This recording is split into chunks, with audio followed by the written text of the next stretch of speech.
Welcome to our Learn Kinyarwanda YouTube channel.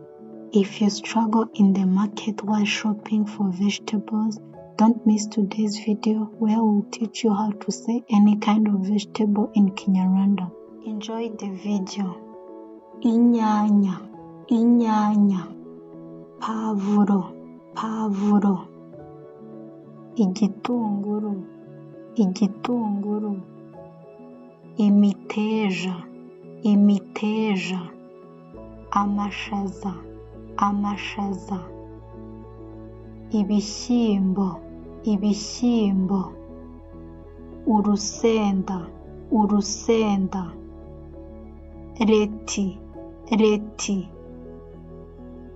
kokombure, kokombure, betarave, betarave, tungurusumu, tungurusumu, amashu, amashu, shufurere, shufurere, intoryi, intoryi, seleri, seleri, puwaro, puwaro, isombe, isombe, tangawizi, tangawizi, burokori, burokori, karoti, karoti,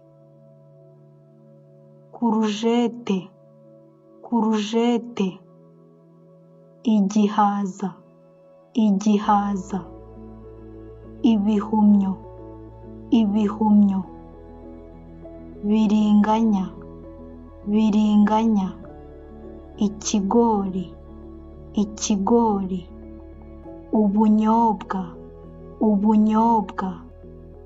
Thank you for watching this video.